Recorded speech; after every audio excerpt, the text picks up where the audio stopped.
பிடிக்கணும் குடிக்கணும், புரியாதவட்ட குடிக்க கூடாதுன்னு. நான் புரிஞ்சதாலதான் சொல்றேன். எல்லாம் தெரிஞ்சவங்க சொன்னாங்க, என்ன இவனுக்கு புரியாம பேசுறீங்க? ஏங்க தெரிஞ்ச ஒரு பேருக்கெல்லாம் தெரியாம இருக்கலாமுங்க. எல்லாம் தெரிஞ்சீங்க, எதுக்கு தெரியாம நியாயமா இருக்கணுமா இல்லையா? நியாயமா தானே கேக்குறேன். ஒரு மனுஷன் செத்தா கூட சாம்பலாவேன். நினைப்பவரெல்லாம் பக்தர்களா, கண்டு தெரிந்தவர்கள் சித்தர்கள், காண முயல்வர்கள். அது சரி இல்ல, நீ வீம்பு பண்ற மாதிரி இருக்கு. நீங்க விவகாரம் பண்றீங்க. விவகாரம் பண்றது ஏன் வேலை? எல்லாருமே ஒரு இடத்துல இறப்பாங்க. ஆனா இரண்டு மீண்டும் பிறந்து வந்து அர்ச்சனை மட்டும் அப்படின்னு சொன்னீங்க, நியாயமா? அவன் உயிரை பிடிக்கிறது கயிறு ஒண்ணு வச்சிருப்பா தெரியுமா? என்ன கயிறு தெரியுமா? பாசக்கயிறு. உயிரை பிடிக்கிற கயிறு பேர் பாசக்கயிறு. ஆமா, என்ன பண்றது? சதா சர்வகாலமும் சீட்டாட்டையில ரொம்ப பெரிய உண்மை சொல்ல போனா இந்த சூதாட்டம் இருக்கு இல்லையா, சூதாட்டத்துல அதிகமாக நாட்டம் கொண்டவன் மகாபாரதத்துல தர்மன் தான். சூதாடுறவனுக்கு பேரு தர்மனா. இது எப்படி உலகம் ஏத்துக்குச்சு? அது கொடுத்த பட்டம். சரி, அதை வச்சுக்கிறோம். கற்பு கரைச்சியில இடம் பெற்றவன் பாஞ்சாலி. ஆனா புருஷனை பாரு 5 பேரு. என்னையா அது மாதிரின்னு சொல்ல வந்தேன். ஏகப்பட்ட சொத்து நிறைய இருக்குங்க. சொந்த வீடு வரைக்கும் 5 வீடு. 6வது வீடுக்கு அத்திவாரம் போட்டுக்கிட்டு இருக்கோம். அரசாங்கம் தான் என்னமா சம்பளம் ஊருக்குள்ள அப்படியே கொடுத்துக்கிட்டு அப்படி போய் சம்பளம் வாங்குறான். என்ன இருக்கா? அது ஒண்ணுதான் இருக்கும். கலைஞருடைய வரவேற்பு கிட்ட பெத்த மகிழ்ச்சி இல்லைங்க. காரணம், ஒப்புடன் முகவளர்ந்து உபசரித்து உண்மை பேசி ஒப்பிலா போயிட்டால் 9 அமுதம் என்ற ரீதியிலே நீயும் உன அண்ணன் தோழி அனைவரும் கொடுத்த வரவேற்பு கிட்ட மெத்த மகிழ்ச்சி. மகிழ்ச்சி கேட்டவாறு மங்களகரமாக. என்ன அது? எத்தனை பேரை கூட்டினாங்க வரிசையா?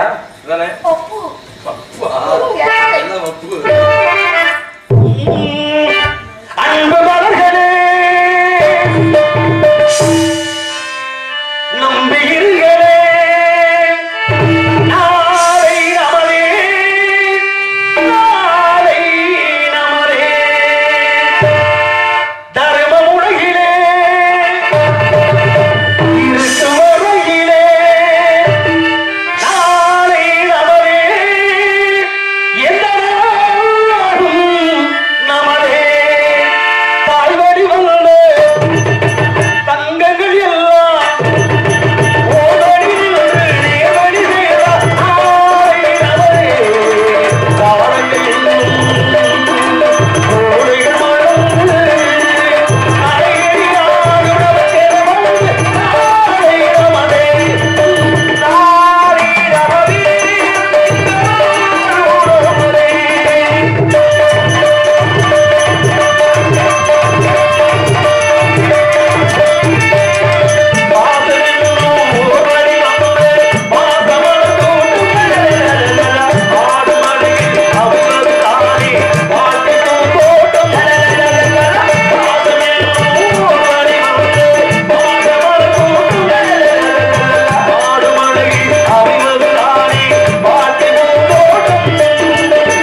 கேட்கக்கூடிய கேள்விகளுக்கு வள்ளி என்று சொல்லக்கூடிய வரமுறை மீறாமல் நீயும் நாரதன் என்ற கோட்பாடு தவறாமல் அடியனும் இங்குள்ள மக்களுக்கு அறிவு விருந்து படைக்கும் வகையிலே அற்புதமான ஒரு தர்க்கத்தை ஏற்படுத்துவதற்கு அடியின் கொடுக்கக்கூடிய முதல் வினா இதோ.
குழப்பம் நடக்கக்கூடாது. ஏன்னா மனம் குழம்ப விடக்கூடாது.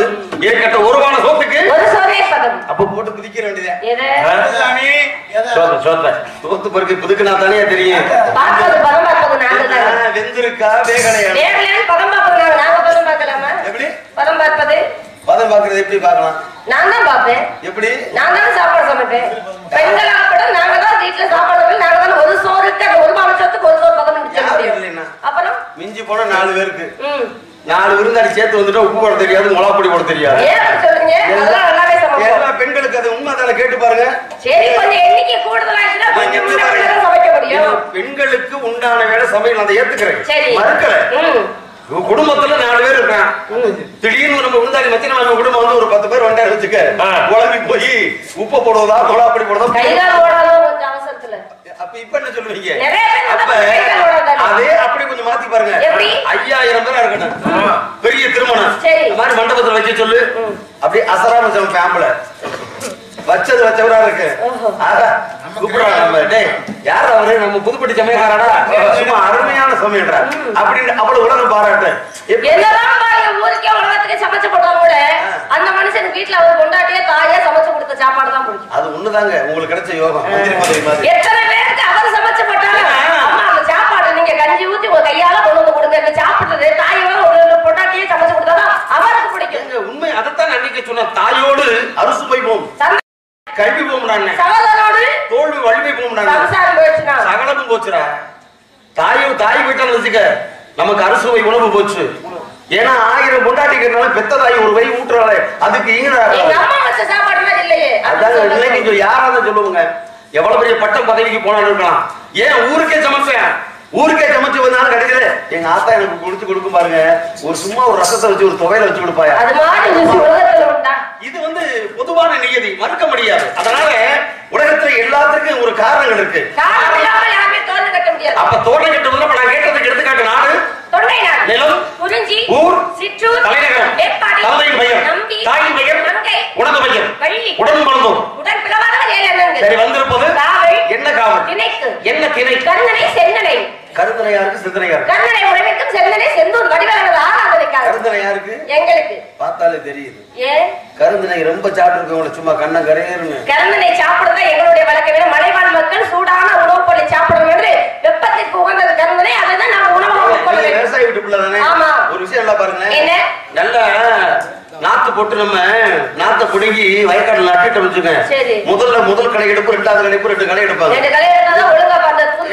நஞ்சு நில விவசாயிகளுக்கு அப்படி விலை எடுக்கும் போது ஒரு கை 2 கை இந்த யூரியா பொட்டாசியம் உரங்கள் இருக்கு பாத்தீங்களா, 4 வீசி சேர்த்து வீசி வச்சுக்கோங்க. அப்படியே கண்ணங்கரையேன்னு இருக்கு. உண்மைதானுங்க, முடப்படுத்த பாருங்க, நல்ல விளைச்சலா இருக்கும். கீழே பாருங்களேன், இந்த மாதிரி இடம் நாத்து மாதிரி இருக்கு. முதல்ல கொஞ்சம் ஒரு கை பயிர் மரத்தை கொஞ்சம் ரொம்ப வீசிட்டா, உரத்தை கொஞ்சம் கூட போட்டேன்னு வச்சுக்கலேன், இப்படித்தான் கண்ணம் கரையன்னு கொளுத்து போற மாதிரி இருக்கு. ஆனா அடிச்சிரு ஜிக்க கிட்ட ஒரு பக்கம். என்னது பொதுவா சொல்றீங்க, நீங்க ஏங்க கோவப்படுறீங்க? கரும்பச்சை ஆனாதாங்க நல்ல பயிரா இருக்கு, அதுதான் நல்ல விளைச்சல் உண்டாகும். அவங்களுக்கு தெரியும். இளம் பச்சை நேரத்துல இருந்துச்சுன்னா இன்னும் அது என்னமோ சத்து பிடிக்காம இருக்குன்னு நினைப்பாங்க. அப்படியா? பாக்குறதுக்கு அழகா லட்சணமா இருக்கும். சரி இருக்கட்டும். இப்ப கருப்புலதான் கொழுப்பு இருக்குன்னு நினைக்கிறீங்க. யாரு பொதுவா இப்ப கருப்பு எங்க இறைவனோட சிலையை கூட கருப்பாக்கிற கல்லுல வந்து வடிச்சு பார்த்தாங்க. கொழுப்பு வந்து அதிகமா கொடுக்கக்கூடியது எது? எது? பால், தயிர், நெய் அப்படின்னு சொல்லக்கூடியது அதிகமா கொடுக்கும். இளைச்சவனுக்கு எள்ளு, கொளுத்தவனுக்கு கொள்ளு. இந்த இளைச்சவனுக்கு ஏன் எள்ள கொடுக்குறான்? எள்ளு என்பது அதிகமான சத்துக்கான பொருள். அந்த இரும்பு சேர்த்து கொடுக்குறது. என்ன நிறம்? கருப்பு நிறம். அதத்தான் சொல்லி கருப்புலதாங்க கொழுப்பு இருக்குன்னு நீ புரியாம பேசுறீங்க. கருப்புலதாங்க கொழுப்பு இருக்குன்னா எல்லாகப்பட்டதை சாப்பிடும் பொழுது கொழுப்பு வச்சு இப்படி ஒல்லியா இருக்கிற கூட பாரு 40 கொடுத்து வச்சுக்க ஆளு இப்படி ஊதிடுவேன் உங்களை மாதிரி. எடுத்துக்காட்டுக்கு சொல்றீங்க. முகநக நட்பது நட்பன்று அகத்தினழகு முகத்தை தெரியுமா? உங்க முகத்தை பார்த்தாலே தெரியுது. நல்ல மலைவாழ் மக்கள் இயற்கையான தானியத்தையும் இயற்கையான சிறுதானிய உணவை சாப்பிடும். அதனாலதான் இப்படி இருக்காங்க. சரி இருக்கட்டும். நெல்லும் வெந்த கஞ்சியும் சாப்பிட்டா அப்புறம் அப்படித்தான் இருப்பாங்க. எந்த கஞ்சியா? நான் சோற்றை திங்கிறவாளா? நான் சோத்தை திங்கிறாளா? சோறு திங்கிறது காற்றை உட்கொள்ள முடியுமா? சிறுதானிய உணவு தான் அதிகமா உணவாக உட்கொண்டாரு. ஆயுட்காலம் நீண்டு இருந்தது. இப்பொழுது பாருங்க வெறும் அந்த நெல் என்று சொல்லக்கூடியது இயற்கை உணவு செயற்கை உரத்தை சேர்த்து சாப்பிடுறோம். அதனால ஆயுட்காலம் குறைவாக விட்டது. ஆயுளை பத்தி நீங்க பேசக்கூடாது. ஏன்னா ஆயுள் காலம் ஊடுவதும் குறைவதும் இறைவன் போட்ட கணக்கு. இட்டமுடன் என் தலையில் இன்னபடி என்று எழுதிவிட்ட சிவனும் செத்து விட்டான். பஞ்சமையானால் பாரம் அவனுக்கு என்ன நெஞ்சமே அஞ்சாமை செல் என்று பிறந்தவுடன் கதைபாடியவர் அவ்வை. பிறப்புக்கும் எல்லா உயிருக்கும் சொன்னது போல பிறந்தாச்சுன்னா இன்னைக்கு அவனை சாகணும் அப்படின்றது இயற்கையில இறைவன் போட்ட கணக்கு. இன்னைக்குதான் சாகணும் என்று யாராவது எழுதி வச்சிருக்காங்களா? ஆனா அந்த இடத்துக்குள்ள நம்ம வாழ வேண்டிய தகுதியான இயற்கை முறையோடு வாழ வேண்டும் அல்லவா? இப்ப நான் கேட்கிறேன், ஒரு உலகத்துல உனக்கு 2 கண்கள், உலகத்துக்கு 2 கண்கள் எது? ஒன்று ராமாயணம், மகாபாரதம். ஒருவனுக்கு ஒருத்தியாக வாழ்ந்தது ராமாயணம்.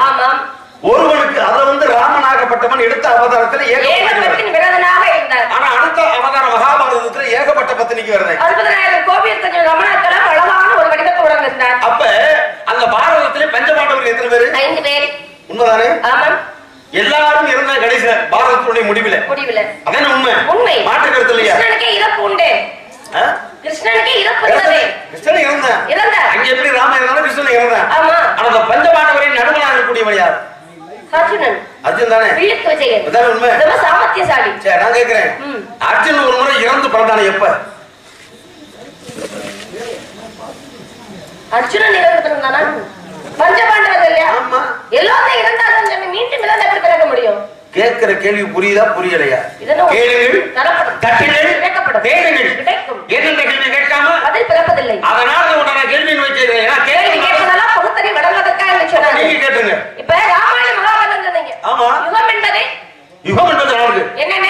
கிரேதாயுகம், திரேதாயுகம், துவாபர யுகம், கலியுகம். அப்படி 4 யுகங்கள். ஆமா. கிரேதாவத்தில் நடந்தது அரிச்சந்திர கதை. திரேதாவத்தில் ராமாயணம், துவாபரத்தில் மகாபாரதம், கலியுகத்தில் கந்தபுராணம். ஒவ்வொரு யுகத்தின் கணக்கு வழக்கு உண்டு.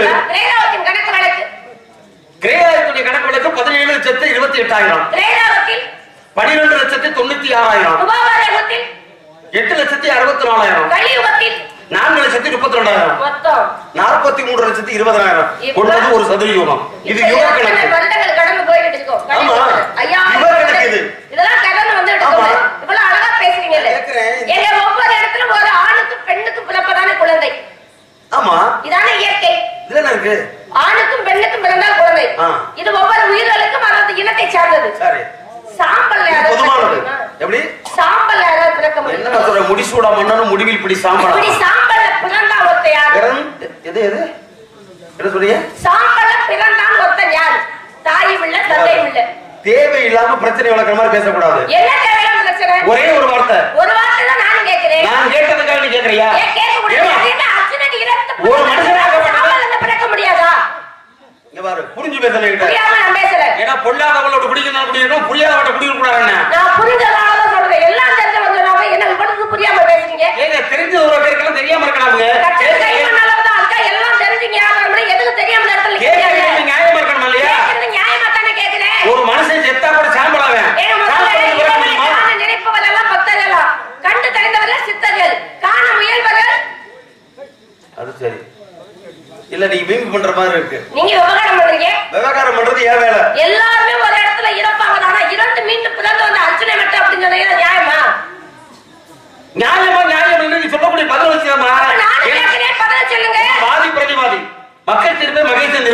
நீ நான் பேசுறோம். ஆமா.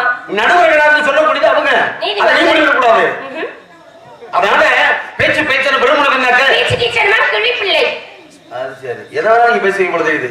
ஏன்னா உங்களை வந்து இப்படி ஆபத்து காலத்துல உதவுற வச்சுக்கணும். ஏன்னா ஆபத்துக்கு உதவாத, அரும்பசிக்கு உதவாத, தாகத்தை தீராத, சரித்திரம் அறியாத, கோபத்தை நடக்காத, குறுமொழி சொல்லாத, தாகத்தை தீராத, உலகத்தில் ஏதும் சந்திரன் இல்லாத, தாமரை இல்லாத, மந்திரி இல்லாத, மதகரி இல்லாத, சுந்தர படவை இல்லாத, நந்திகள் இல்லாத, தனம் இல்லாத முனையிலாத சென்னிடம் காப்பிலாங்களே இந்த பூமி கலையிலாத இந்த ஏரி கோப்பிலான் கொண்ட கோலம் குருவிலான் கொண்ட ஞானம் ஆப்பிள் அச்சவர்கள் அழியும் என்று உரைக்கிறார்கள். 3000 சொல் கேட்டு வந்திருக்கு. ஆமா, ஆப்பிள் இல்லாத சகடைனா வண்டி.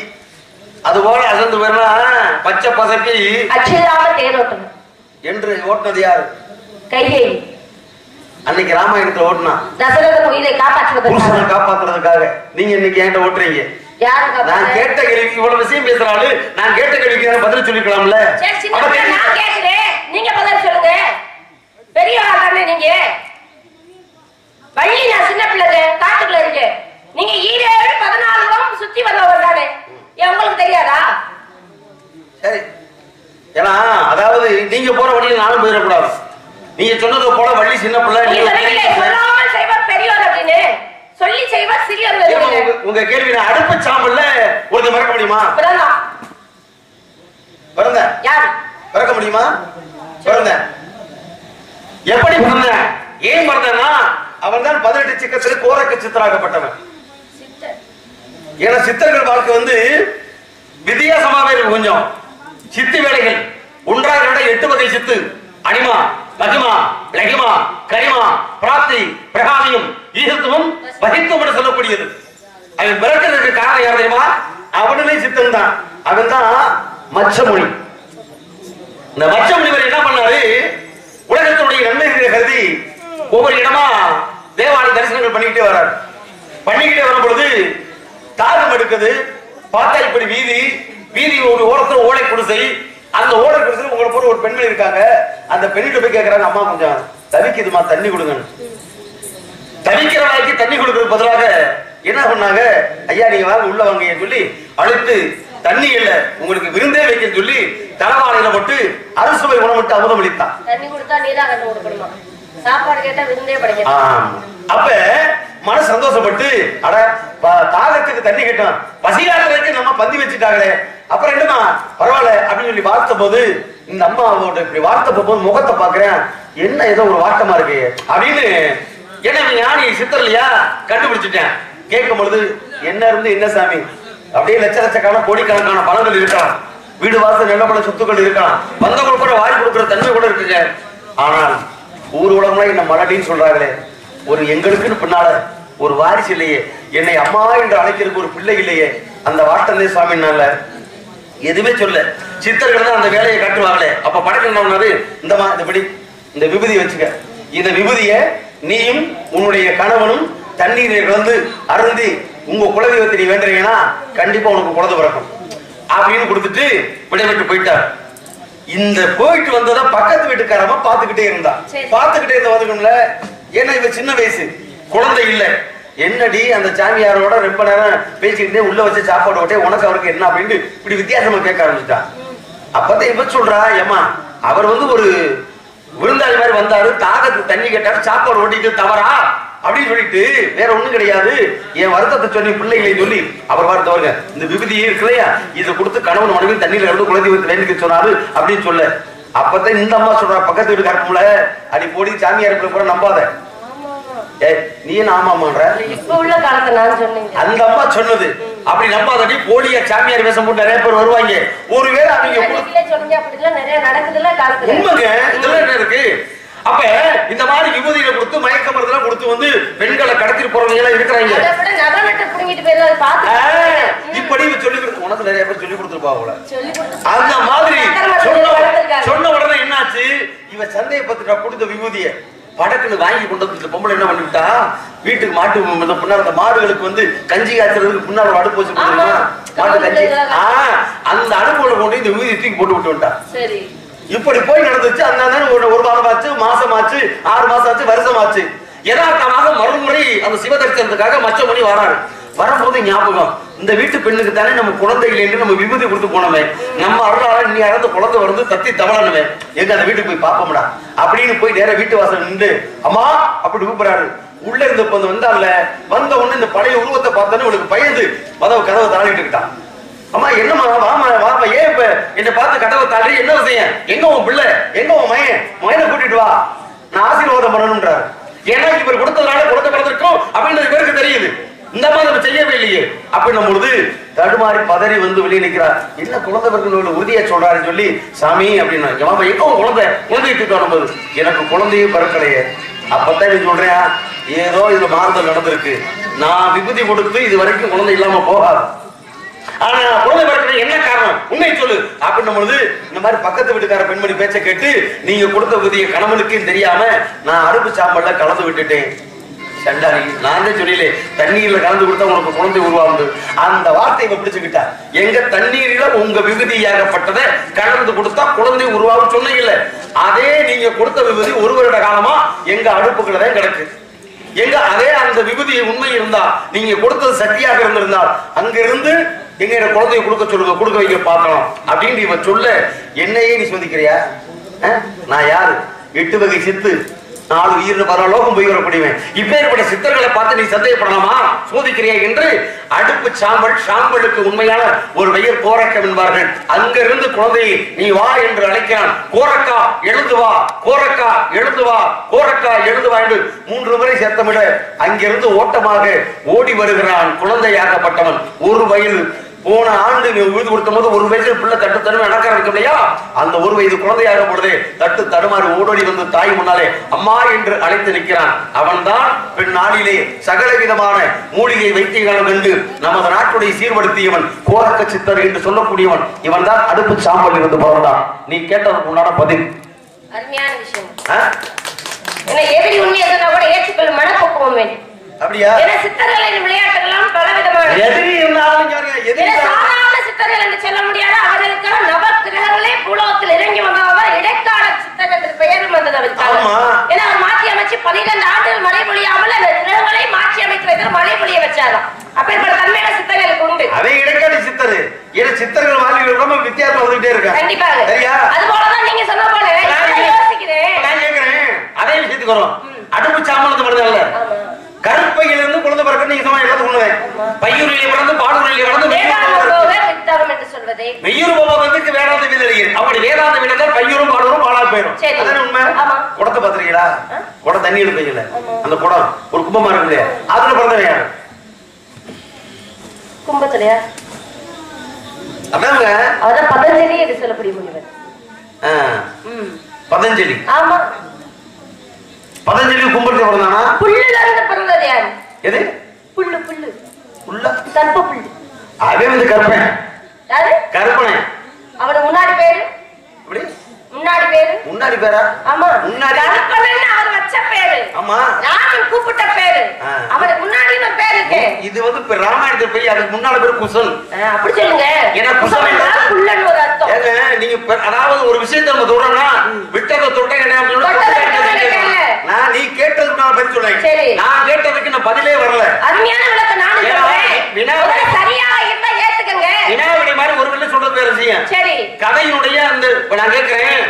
நீங்க கேட்ட அடுப்பு சாம்பல் பிறந்த என்னோட பேரை மட்டும் கோரக்க சொல்லியிருந்தா எப்படி பிறந்த விஷயம் உனக்கு தெரியுமா? ஏன்னா அர்ஜுனன் இறந்து பிறந்தான் சொன்னீங்க. அப்ப விஷயத்துக்கு வாங்க. மகாபாரதத்துல பஞ்சபாண்டவர்களுக்கு வில்லுக்கு விஜயன் அவனை வைத்துதான் இங்க போர்க்களமே 18 நாள் நடந்ததுன்னு ஒரு சாத்தியம் உண்டு. 18 நாட்கள் குருச்சேத்திர போர். சரி, 18 வருஷம் நடந்தது. 18 தேவாசுர போர்.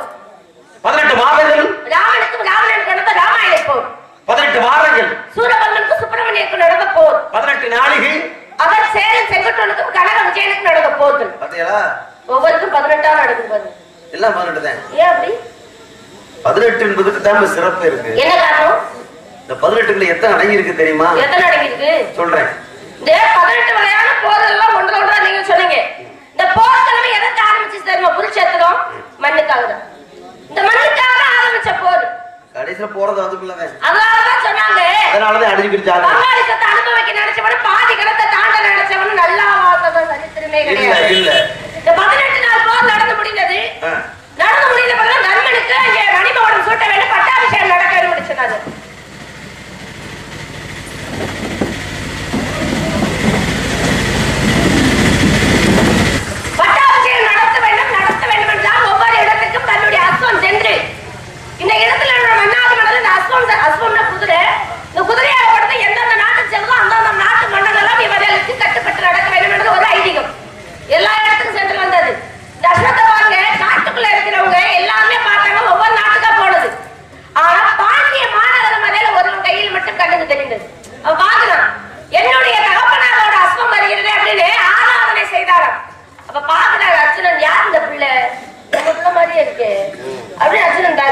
சுத்த தட்டி பிள்ளையா வர இருந்தாலும் இருக்கலாம். அர்ஜுனனுக்குங்க எங்க ஒரு பழமொழி உண்டு.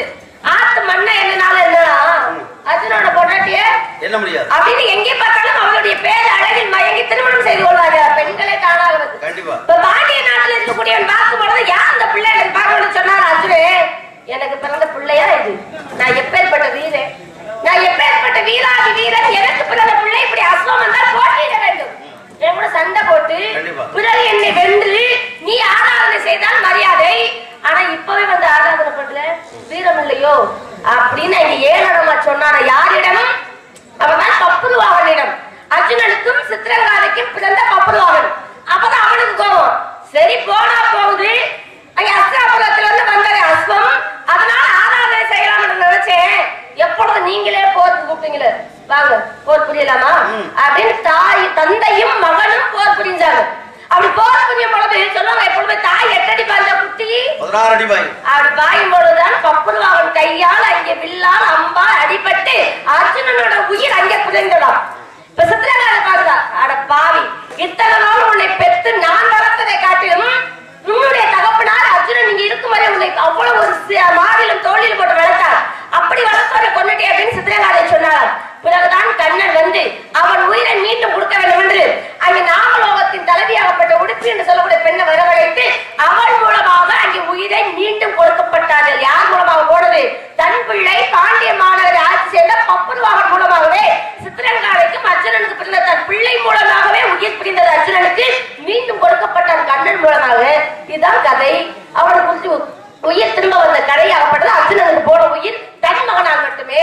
மகாபாரதத்துல பிரிந்ததை காட்டி மறுபடியும் உயிர் கொடுத்தது எந்த நாடு? பாண்டிய நாடு. பாண்டிய நாட்டுக்கு பாரதத்துடைய எதுக்கு எவ்வளவு அப்பொழுதே தொடர்பு இருந்தது.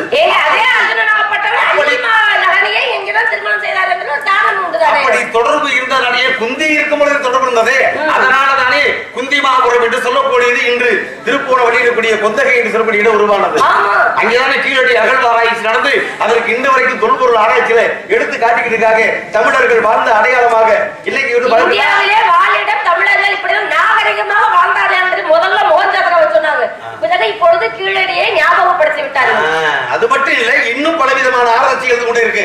ஆராய்ச்சி எல்லாம் ஒரு பக்கம் இருக்கட்டும். ஏன்னா கேள்விகள் தரப்படணும். இப்படி பலவிதமான கேள்விகளை கேட்டுக்கிட்டே இருக்கணும், அதுக்கு கொடுத்துக்கிட்டே இருக்கணும். ஏன்னா சந்தேகம் என்பது வந்து விடக்கூடாது.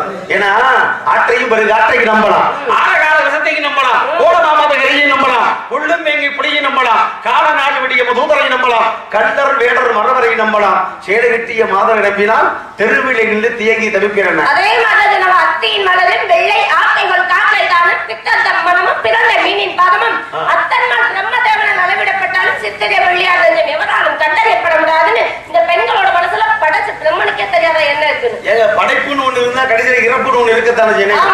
ஏன்னா இறப்பு என்பது யாரோட வேலை? இறப்பு என்பது சிவன் கொடுத்து அழிக்கிற வேலை. அது பிடிக்கக்கூடியது வேலை யமனுக்கு. யமனுக்கு தானே. அப்ப யமன் தானே உலகத்தில் இருக்கிற புண்ணை எல்லாத்தையும் அழிக்கிறான். வேற மாற்றுக்கிறது இல்லையே. எல்லாத்தையும் கொள்றது யாரு? எல்லாத்தையும் கொள்றது பாசக்கை தான் தன் பாசத்தோடு எடுத்து வருகிறார். எல்லாத்தையும் கொள்றது யாருமா? யமன். யமனை கொண்டவன் யமனை போய் யார் சொல்ல முடியும்? என்னங்க அது? எல்லாரையும் கொண்டவன் யமன். அப்ப யமனை கொண்டவன் யமன். ரொம்ப அருமையான விஷயம். ஏன்னா யமனாவோட பார்ப்பதற்கு எப்படி இருப்ப? யமன் பாக்குறதுக்கு கண்ணங்கரையின்னு கரிய உருவமும் கோரமான பல்லும் தலையிலே கொம்பு வித்தியாசமான உடல்பாடு உள்ள உருவத்தை சொல்லாதீங்க. பாக்குறதுக்கு அகோரமா இருப்பேன். ரொம்ப அழகா இருப்பேன். யாரு? யமன். ஏமா ஊர்வலத்துல யமன் யாரும் பார்த்தது இல்லையா? யமன் பாக்குறதுக்கு எரும மாட்டை ஏறிக்கிட்டு எல்லாரும் பாக்குற மாதிரி நீங்க சொல்லாதீங்க. நீங்க பார்த்த உருவத்தை சொல்லுங்க. நான் அதட்டமா பார்த்தேன். நான் கேக்குறேன். பார்த்த உருவத்தை மட்டும் சொல்லுங்க. எல்லாரும் பார்த்தது இப்ப ஒரு விஷயம் புரிஞ்சுக்கோங்க. ஒரு விஷயம் எல்லாம் புரிஞ்சுக்கணும். நாராயணன் எப்படி வருண்ட சங்கு சக்கரதாரியா இருக்கிறாரு அப்படின்னு நான் சொன்னேன்னா உங்களுக்கு அப்படித்தான் இருப்பாரு. உலகத்துக்கு பொது வழின்னு ஒண்ணு இருக்கு. நான் பொதுவான கருத்தை சொல்றேன். அப்ப வந்து யமன் எப்படித்தான் இருப்பான்னு எல்லாருக்கும் தெரியும். சக்கரமாகப்பட்டது சிவன் கையிலிருந்து நாராயணன் கொடுக்கப்பட்டது. அது உங்களுக்கு தெரியும். அதே போல யமனாகப்பட்டது மிகப்பெரிய அழகு பொருந்திய முகம். சக்கரம் இருப்பது என் பாட்டை நாராயணன். ஆமா. சிவன் சொல்லி சிவன் எப்படி கொடுத்தான்? எப்படி நாராயணன் கைக்கு வந்துச்சு? என்ன காரணம் இதுவோட தெரியாம கேக்குறீங்க? ஜலந்தராசனை அழிப்பதற்கு காரணமே சக்கரம் தானே. எப்படி? சுதர்சன சக்கரம் தானே. நான் கேக்குறேன், ஜலந்தரன்னா யாரு உங்களுக்கு தெரியுமாங்க? யாரா சொல்லுங்க. நீரிலிருந்து பிறக்கப்பட்டவர். பிருந்தைன்னு ஒரு பொண்ணு. நீ அதை சொல்லுமாடா? என்ன ஒரு அதைத்தானே கேட்கிறேன் உங்ககிட்ட. விவரம் வந்து உலகத்துக்கு தெரியப்படுத்தணுமா இல்லையா?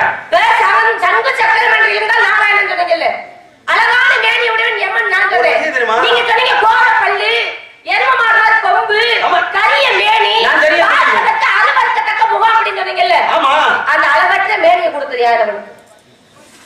அப்ப ஏற்கனவே அழகனா? மிகப்பெரிய பேர் அழகன் யமன். நீ பாத்திருக்கியா? நீங்க பாத்திருக்கீங்க தானே? படிச்சிருக்கேன். எப்படி படிச்சிருக்கேன்? அப்படி சொல்லு. நீ படிச்சிருக்கிற, நான் பார்த்து பழகினேன், சொல்லணும். அதை புரிஞ்சுக்கிறேன். அமோரமான முகத்தை பார்க்கிறதுக்கு அல்வத்தக்க அழகில்லமா? நான் சொல்றேன் தானே, அழகன் பேரழகன். அப்பா கட்டனுக்கு அப்படி அசிங்கமான முகத்தை கொடுத்தது யாரு? எல்லாம் உங்கள மாதிரி பொம்பளையால வந்து வேணா நானே சொல்லில்ல. ஆற்றையும் பெருங்காற்றையும் நம்பலாம், ஆழகால வசத்தை நம்பலாம். பொம்பளைய நம்படவே ஓட்டாண்டி. இது புதுமையாக வில்லிபுத்தன் ஓட்டாண்டி. வில்லிபுத்தன் சொல்லி ஒரு புலவர் இருந்தார், அவரே இந்த வசனத்தை சொன்னார். பொம்பளைய நம்படவே ஓட்டாண்டி, இத புதுமையாக வில்லிபுத்தன் போட்டாண்டி. நம்பி என்ன பண்றது? வில்லிபுத்தூர் எங்க இருக்கு தெரியுமா? இங்கதான் இருக்கு, பக்கத்திலேயே. நம்ம வந்திருக்கோம், அது மட்டும் நல்லா ஞாபகம். வில்லிபுத்தூர்ல பால்கோவா, பஞ்சாமிரம். திருமணம் செய்த பொழுது விஷ்ணு சித்தர் என்று பெரியாவா செய்து கொடுத்த முகப்பெரிய சீதனமே அதானுங்க. அதுக்கு பால் திரட்ட முதல்ல செஞ்சது யாரு? விஷ்ணு சித்தர் பெரியார். விஷ்ணு சித்தர். ஆனா மகாலட்சுமி மாடு மேய்ச்சா? ஆமா. அவ மாடு மேய்க்கல, சித்தருக்கு பால் கிடைச்சிருக்காது. ஏங்க அந்த பாலாகப்பட்டதே அங்க மகாலட்சுமி குடியிருக்கிற இடமே அதுதானே. அதனால பார்த்தால் கோபமாக நமக்கெல்லாம் புண்ணியம். பெண்கள் நம்மளோட கொஞ்சம் கோபம் வந்துச்சு இல்லையா? ஏன் யமனாகப்பட்டவனுக்கு இந்த கோலம் உருவம் வந்துச்சு? அதான் உங்க கேள்வி. அழகன் உண்மையில சொல்றேன், அவனை போல இந்த உலகத்திலே பேரழகன் கிடையாது. யமன் சொல்லக்கூடாது, யமன் யாரு முதல் எடுத்து யமன் அப்படின்னு சொல்லணும். ஏன்னா அவனுக்கு ஒரு தங்கை இருந்தார், அவர்தான் யமுனை நதி. நல்லா புரிஞ்சுக்கோங்க. அந்த யமுனை நதி நீரடனா பாவங்களை தீர்ந்துடும். யாரு? யமனுக்கு தங்கச்சி. அவன் பிரச்சனைக்கு வருவான். யமனாகப்பட்டவன் உண்மையில் பேரழகுங்க. என்ன வேலை கொடுத்தா சிவனாகப்பட்டவரு? இந்த உலகத்திலே எல்லாரும் ஆயுள்காடு முடிஞ்சோடனே அவனுடைய உயிரை பிடிக்கிற வேலை யமனுடைய வேலை. அதான் உண்மை. இவர் என்ன பண்ணாரு? யார் யார இப்போ ஒரு குறிப்பிட்ட நாள் இருக்கு, இந்த வாரத்துல, இந்த மாசத்துல, இந்த வருஷத்துல அப்படின்னு. இந்த மாசத்துல இத்தனை பேர் உயிரை இன்ன நாள்ல இன்ன நேரத்துல பிடிக்கணும் அப்படி கணக்கு இருக்கு இல்லையா? இதையெல்லாம் கொண்டுகிட்டு எங்க போவார்னா கைலாயத்துக்கு போயிருவார். சிவன்ட்ட போய் கணக்குள்ள ஒப்படைக்க, ஐயா ஏன்னா போட்டது வேலை கொடுத்தது சிவன் தானே. சிவன்ட்ட போய் என்ன சார், இந்தங்கய்யா இன்ன நாள்ல இந்த ஊர்ல இன்ன நேரம் நான் பிடிச்சிருக்கேன் அப்படின்னு கணக்குள்ள போய் ஒப்படைப்பாரு. யாரு? எவன் போய் அப்படி ஒப்படைக்கும் பொழுது என்னாச்சு, அங்கே கைலாயத்தில் இருக்கிறார்களே அப்சரசுகள், அப்சரசுகள் தேவகன்னிகள் பார்த்தா ஒன்ன பார்க்கலாமா என்ன பார்க்கலாமா, ரம்பை ஊர்வசி மேனகை துளத்து பண்றாங்க இல்லையா, இவர்களை காட்டும் பேரழகி அவங்க. ஆனா யமன் அவர்களை காட்டி அழகேன். இவன் போனா இல்லையா, கணக்கு வழக்கு கொடுத்துட்டு திரும்பும் பொழுது ஐயா நான் போயிட்டு வரேன்னு சொல்லிட்டு கிளம்பி வந்தவன் இவனுடைய அழகை பார்த்து மயங்கிய இந்த அப்சரசு தேவகன்னிகளை என்ன பண்ணா தெரியுமா, இவன் கூட இவனுக்கே தெரியாம பின்னால யமபட்டணத்துக்கு வந்துட்டாங்க. கைலாயத்திலிருந்து யமபட்டணத்துக்கு வந்தாங்க. இவன் யமபட்டணத்துக்கு முன்வைத்த பார்வை பின் வைக்க மாட்டான். நேரம் வந்து இப்படி அரியாசனத்துல உட்காந்து திரும்பி பாக்குறான். திரும்பி பார்த்தா இந்த தேவகன்னிகள் புறா வந்து நிக்கிறாங்க. என்னமா கைலாயத்திலிருந்து நீங்க வந்துருக்கீங்க, என்ன விஷயம் அப்படின்னு கேட்கும் பொழுது இவளுக்கு பூரா அப்படியே தரையை படி நோண்டிக்கிட்டு வெக்கப்பட்டு நின்றாரு. ஏமா வெக்கப்படுறீங்க, என்ன விஷயம் கேட்கும்போது உங்க பேரழகில மயங்கி நாங்க இங்க வந்துட்டோம், எங்களை நீங்க சேர்த்துக்கணும், எங்களுக்கு வாழ்க்கை கொடுங்க அப்படின்னு யமன்ட்ட கெஞ்சுறாங்க. அப்ப இவன் சொல்றேன், யமன் ஆகப்பட்டவே, அம்மா நீங்க கைலாய எம்பெருமான் ஈசனுடைய எல்லையில பணிபுரியக்கூடிய பெண்கள், உங்களை தொடும் அளவுக்கு எனக்கு சக்தி கிடையாது, அந்த உரிமையும் எனக்கு கிடையாது, நான் என்னை பாவத்தை செய்ய தூண்டுறீங்களா அப்படின்னு ரொம்ப பயந்து போய் கேட்கிறேன். ஆனால் இருந்தாலும் ஒரு பெண்ணு வச்சா எதை சாதிச்சிருவா. அடிமையில் அடி வைத்தால் அம்மியும் நகரம், எறும்பு ஊற கண்ணும் தெரியும் இல்லையா. பெண்களுடைய அழகுல இவளுக்கு பேச பேச அப்படியே அங்கிட்டு பொருத்தி போறா, இங்கிட்டு ஒருத்தி நடந்து போறா, அப்படியே இப்படி நின்று பாக்குறா, இப்படி கையை கட்டி ஒருத்தி பாக்குறா, ஒருத்தி சிரிக்கிறா, ஒருத்தி அப்படியே கஞ்சாட காட்டுறா. இப்படி ஆளுக்கு ஆளு காட்டின உடனே ஒரு ஆள் என்ன பண்ணுவேன், சுத்தி 5-6 ஒன்பது வளைச்சுக்கிட்டு மயக்கும் பொழுது என்ன பண்ணுவேன், யமனாகப்பட்டவன் இந்த பெண்களுக்கு மயங்கிட்டான். மயங்கினால அழகுல மட்டுமே மயங்கினான், ஆசைகளில் மயங்கினான், உறவுகளில் மயங்கினான். அப்படி மைதி மயக்கத்துல ஒத்த பொம்மலினாலும் பரவாயில்ல, இவ இவ இவன் சொல்லி அடுத்து மாத்தி பல பெண்களோடு மயக்கத்திலே காம மயக்கத்தை என்ன பண்ண, செய்கிற வேலையை மறந்து விட்டேன். செய்கிற வேலை அது இன்னைக்கு நேரம் பிடிக்கணும், பிடிக்க போகணும்ல, இவனே பெண்களோட படுத்து கிடக்கிறான எப்படி பிடிப்பேன். இதுக்கு இடையில என்னாச்சு, திடீர்னு பார்த்தா ஒரே ஒரு பொம்பளை அழுதுகிட்டு கைலாத்து போடுறான் சிவன்ட்ட. சிவனாக பாக்குறேன், எம்மா நீ எப்படி இங்க வந்த, நீ எதுக்கு நீ அழுகிற அப்படின்னு கேட்கும் பொழுது யார் தெரியுமா, அவர்தான் பொறுமையில் சேர்ந்த பூமாதேவி. இந்த பூமி தாய் இருக்கா இல்லையா, இந்த பூமாதேவி அழுது சிவன்ட்ட போறான். ஏப்பா என்னம்மா அப்படி அழுது வரை என்ன வச்சு கேட்க, அப்பதான் இந்த பூமாதேவி சொல்றா, ஐயா பூமி பாரம் தாங்கல, எனக்கு கெட்டவங்களை பிடிச்சு கொண்டு போடும்ல, இவன் விட்டு விட்டான் இல்லையா? பூமி பாவம் தாங்க முடியாம ஏன் எல்லாருடைய பாவத்தை நான் சுமந்து நானே நொந்து இப்படி நூறு போயிட்டு எனக்கு இந்த பாவத்தை தீக்கிறதுக்கு வழியில ஏன் என்னாச்சு? ஏன் யமன் எங்க போன? பாவங்களை தீக்கிறதுக்கு தான் உனக்கு பதிவு கொடுத்துருக்கோமே. அவன் என்னடா உயிரை பிடிச்சு ஏன் பாவத்தை சமக்கணக்கு வச்சிருப்பானே, யமன் எங்க அப்படின்னு கேட்க, அதை ஏயா கேட்கிறீங்க? முதல்ல உங்க தேவலோக அப்சரஸ் எங்க இருக்கான்னு பாருங்க அப்படின்னு கைலாயத்துல பார்த்தா ஒரு பொம்பளையும் காணும். என்னடா சொல்லி விசாரிச்சு பார்த்தா பூரா பொம்பளை யமன்கிட்ட போய் அடிமையாயிட்டாங்க இல்லையா? அப்பத்தான் நினைக்கிறேன், இவன் ஒரு பேரழகன் அப்படின்ற பேரழகன் பின்னால போய் கடைசியில யமனாகப்பட்டவனுக்கு அடிமையாகி யமன் அவனுடைய அழகில மயங்கி அவன் செய்கிற வேலையை செய்யாம பூமி பாரத்தை தாங்க முடியாத அளவுக்கு பூமாதேவியை பயந்து ஓடி வர்றதுக்கு காரணம் யாரு? இந்த பொம்பளைய பண்ண வேலை. அதற்கு மையம் மதிமயங்கின யாரு? இந்த யமன். அப்பத்தையும் போட்ட ஜீவன் என்ன சொல்ல தெரியுமா? இந்த பெண்கள் மயக்கத்துல வந்திருக்க காரணம் உன் பேரழகு தானே. போட இன்னைக்கு வந்து உனக்கு பேரழகு இல்லாம இந்த உலகமே உன்னை பார்த்து அருவருக்கத்தக்கவில்லை அசிங்கமாக அகோர முகமாக உன்னை பார்த்தாலே எல்லாரும் பயந்து நடுங்கி ஓடி உண்டி ஒளிஞ்சி அஞ்சி நடுங்கா அப்பேற்பட்ட ஒரு கரிய உருவத்தை எப்படா அப்படின்னு சொல்லி சாபத்தை கொடுத்து விட்டாரு. யாரு? சிவனாகப்பட்டவன். அதன் மூலமாகத்தான் கண்ணன் கரிய மேனி பாவம் புறாவும் கொண்டு சேர்ந்து யமனுக்கு கரிய நீர மேகமாம் மேனியாகவும் அகோர பள்ளும் தலையில கொம்புகளோடும் நீன் சிவந்த கண்களோடும் உருண்ட நீர் முடிவாகவும் மூக்களம் உருவடும் மூக்கும் இப்படி வித்தியாசமான விகாரமான உருவத்தை கிடைப்பதற்கு காரணம் யமன் இட்ட சாபம். அந்த யமனாகப்பட்டவனுக்கு சிவன் இட்ட சாபம். இதுதான் நீ கேட்டதுக்கு உண்டான பதில். சரியா ஒத்துக்கிறியா? ஏன்னா எதையுமே அளவோடு ரசிப்பதோடு இருக்கணும். அழகுக்கு மீறினால் அமிர்தம் நெஞ்சு. அழக அடைய நினைச்சா அப்படிதான் பிரச்சனை வரும். ஏன்னா ஆசை என்பதை பார்த்தால் மட்டும் போதை மட்டும் நினைக்கிறேன். அனுபவிக்க நினைச்சாதான் அங்கதான் பிரச்சனை வருது. பேராசை பெண்ண சிவந்தரன் யமன் கிட்ட கற்றுக்கொள்ளலாம். ஆனா உயிரை பிடிக்கிற யமனுக்கே அவன் உயிரை பிடிச்சது யாருன்னு கேட்டீங்க? அவன் தானே உயிரை பிடிக்கிறான். அவன் உயிரை பிடிக்கிறது கயிறு ஒண்ணு வச்சிருப்பா தெரியுமா? என்ன கயிறு தெரியுமா? பாசக்கயிறு. உயிரை பிடிக்கிற கயிறு பேர் பாசக்கயிறு. ஆமா, என்ன பண்றது? சதா சர்வகாலமும் சீட்டாட்டையில ரொம்ப பெரிய உண்மை சொல்ல போனா இந்த சூதாட்டம் இருக்கு இல்லையா? சூதாட்டத்துல அதிகமாக நாட்டம் கொண்டவன் மகாபாரதத்துல தர்மன் தான். சூதாடுறவனுக்கு பேரு தர்மனா. இது எப்படி உலகம் எடுத்துக்கிச்சு? அது கொடுத்த பட்டம். சரி, அதை வச்சுக்கிறோம். கற்பு கரைச்சியில இடம் பெற்றவன் பாஞ்சாலி. ஆனா புருஷனை பாரு 5 பேரு. என்னையா எப்படி உயிரை பிடிக்கிறதுக்கு பேர் பாசக்கயிறா இருந்தாலும் ஒரே ஒரு உயிரை பிடிக்கிறதா யமன். எல்லா உயிரும் யமன் பிடிக்க மாட்டாரு. ஆணை இருந்தா அவனோட வேலை. பிடிப்பதற்கும் தனியா இருப்பாங்க. அவரை போய் பிடிப்பாங்க. ஆனா பக்தியை மெச்சிடம் பாருங்க. இந்த மிருகண்ட ரிஷியும் மருத்துவமதியும் தம்பதியினர் இவர்களுக்கு 14 குழந்தை கிடையாது. சிவனோட அடுத்ததால ஒரு குழந்தை வரமாக கிடைக்குது. எப்படிப்பட்ட குழந்தை வேணும்னு கேட்கிறாங்க. 100 வருஷம் பாருங்க. ஆனா எல்லா பாவத்தையும் அவன் செய்யறான். ரொம்ப கெடுவனாக இருப்பான். ஆனா அப்பேற்பட்ட குழந்தை வேணுமா? இல்ல அத்தாயு கொஞ்சம் 16 வயசு தான். ஆனா உலகத்துக்கே நல்ல பிள்ளையா வாழ அப்படி ஒரு குழந்தை வேணும்னு சிவன் கேட்கிறார். சர்புத்திரனாக. ஆமா, துர்புத்திரன் வேணுமா சர்புத்திரன் வேணுமா? துர்புத்திரனா கேட்பாங்க எல்லாரும். 100 வயசு வாழ்ந்து எல்லா இடத்திலும் கெடுதல் பிள்ளைகள் வர வேண்டாம். சர்புத்திரனாக 16 வயசு அல்ப ஆயுள் கிடைத்தால் போதும், நல்ல பிள்ளையா வேணும் அப்படின்னு இருவரும் கேட்டாங்க. கேட்டதுனால் பிறந்தான் குழந்தை. குழந்தைக்கு அழகான பேர் மார்க்கண்டேயன். இந்த மார்க்கண்டேயன் வளர்ந்து வருகிறான். வாலிப வயது வந்து 16 வயசு வந்துருச்சு. வந்த உடனே தாயின் தந்தையருக்கு முகத்தில் பாட்டத்துடன் அழுகையோடு பார்க்கிறான் மகன். என்னமா இத்தனை நாள் எவ்வளவு சந்தோஷமா வளர்த்து வந்தீங்க, ஆனா இப்ப ஏன் உங்களுடைய மனதுல இவ்வளவு ஒரு வாட்டமா இருக்குதா? அழுகையும் கண்ணீருமா ஏன் இருக்கீங்கன்னு தன் பிள்ளை கேட்கலாம். மகனே, நீ வாங்கி தந்த வளம் இப்ப எங்களை விட்டு பிரிய போகுது. என்னதான் நான் அப்பொழுது நல்ல ஒரு வளம் என்று கேட்டு வாங்கினாலும் மகன் பிரிவதை தாய் தகப்பன் முடியுமா? பெத்தவங்களுக்கு அவங்க பிள்ளைங்க பள்ளிக்கூடம் நேரம் போக பிள்ளைகளுக்கு பெத்தவங்க பள்ளிக்கூடம் ஒரு சங்கடமான நிலைமை எங்க இருக்கு? அப்ப இப்ப தந்தையில் நீ இறக்க போற நான் வாங்கி வந்த இடம் சொன்னார். நீங்க சொன்ன போல இட்டமுடன் எந்தலியில் என்று எழுதிவிட்ட சிவனும் செத்து விட்டாரோ அவன் தானே கொடுத்தியா? நான் போய் அவன்கிட்ட கேட்கலேன் அப்படின்னு ஓடினான் திருக்கடையூருக்கு.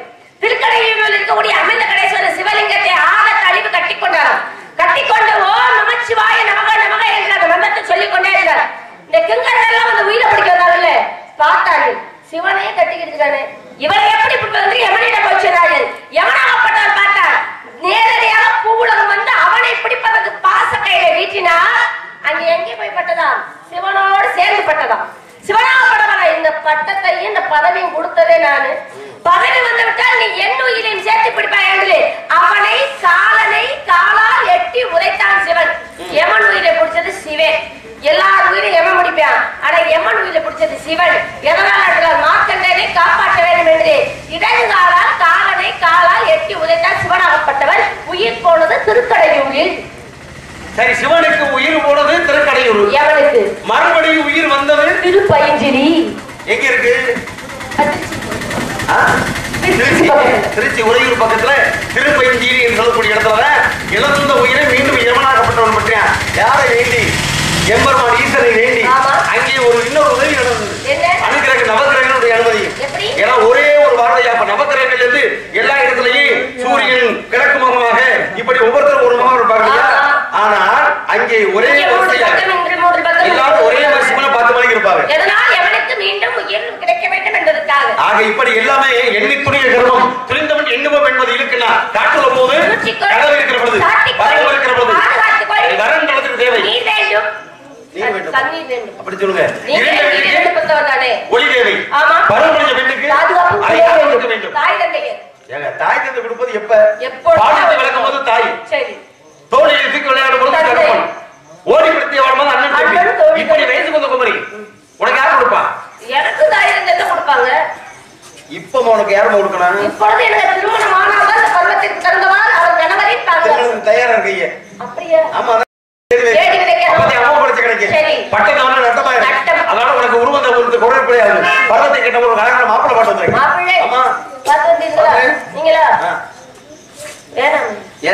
நீங்களே இப்படி பேசுறீங்க. பாட்டு வர மாப்பிள்ளை எப்படி பேசுவாரு? நான் பேச்சோட சரி அவன் செய்வேன். ஆசீர்வாதம் எனக்கு பேசுற மாப்பிள்ளையா வேணாம். நான் பேசுறத கேட்கிற மாப்பிள்ளையா இருந்தா சரின்னு சொல்லுங்க. படிச்சிருக்கணும்.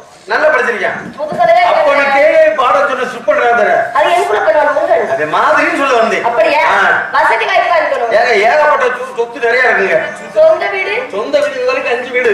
5 இப்ப அதே 6வது வீடுக்கு அத்திவாரம் போட்டுக்கிட்டு இருக்கோம். இதெல்லாம் கூட அரசாங்க உத்தியோகத்துல. அரசாங்கமே வேண்டாமா? எவ்வளவு சம்பளம் வாங்குறாங்க? சம்பளம் ஊருக்கு அப்படியே கொடுத்துக்கிட்டு அங்க போய் சம்பளம் வாங்குறாங்க.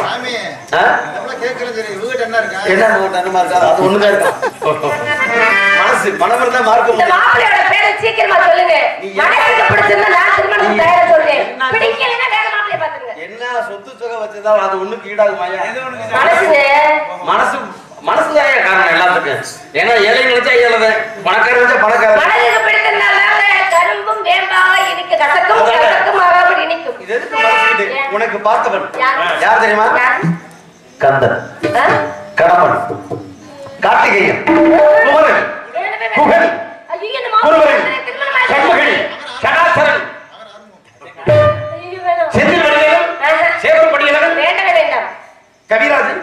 அவரா ரொம்ப பேசுவாரு. இருக்கட்டும். அதனாலதான் கவிக்கெல்லாம் ராஜா. இந்த மாப்பிள்ளை வேண்டாம். ஏன் திருமணம் ஆயிடுச்சு. இவரை கட்டிட்டு போய் நான் யாருக்கு முருகனுக்கு ஆயிட்டு போகுது. உனக்கு என்ன ஆயிட்டு போதா? அந்த 2வது போறது எனக்கு அவசியம் இல்லை. பழம் சொல்லுமா? பழகின சட்டியிலாம பணியாரம் புதுசு புதுசு நான் புதுசா வாங்கி பழக வச்சுக்கிட்டு ஒண்ணும் பிரச்சனை இல்லை. இந்த மாப்பிள்ளை வேணாம். நீங்க புழக்க வளர்த்து பத்தான்னு நினைக்கிறேன். எனக்கு இந்த மாப்பிள்ளை வேணாம்னா விடுங்க.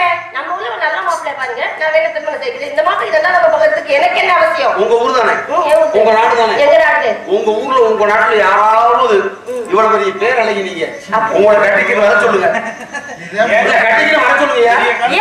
அப்படியே வர சொல்லுங்க.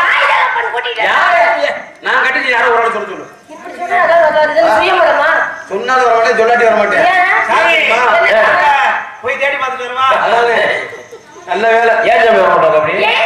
அந்த வாசிப்பீங்க, அந்த கடைசி வாசிப்பு நீ தயாரா ஏன் தெரியுமா? எவனு கட்ட மாட்டேன். ஏன்னா அப்படி உன்னை தப்பி தவறி எவனாவது விவரம் கட்டிக்க எண்ணி 8 நாள்ல ஐயோ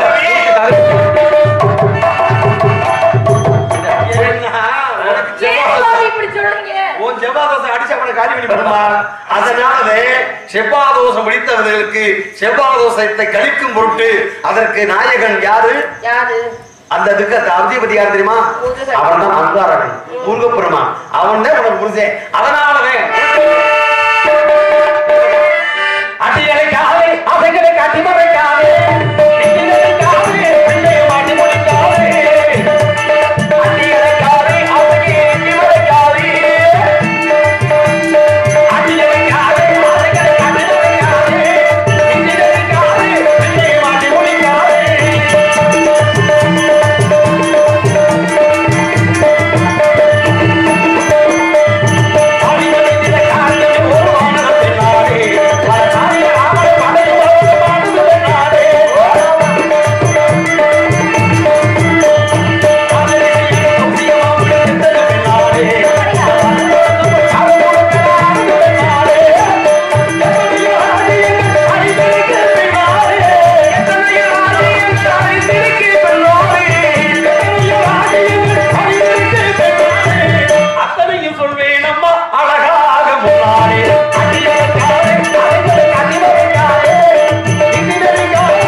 எப்படி கேட்கலாம் அதோட பெரிய வார்த்தை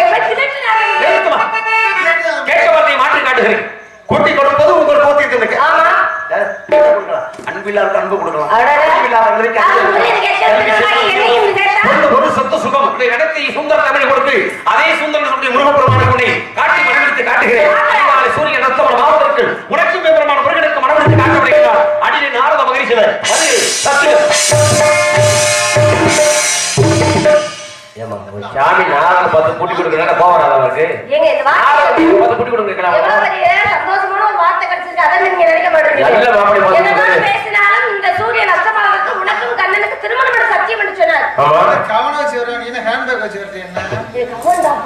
எல்லாரும் கண்ணன் வர வேண்டும், என்னை கட்டி ஆள வேண்டும், மயில் மீது வந்து என்னை தூக்கி செல்ல வேண்டும் என்று எதிர்பார்த்து காத்துக்கிட்டே தூக்கி செல்லணுமா? மயில் மீது மயில் வாசப்பத்தை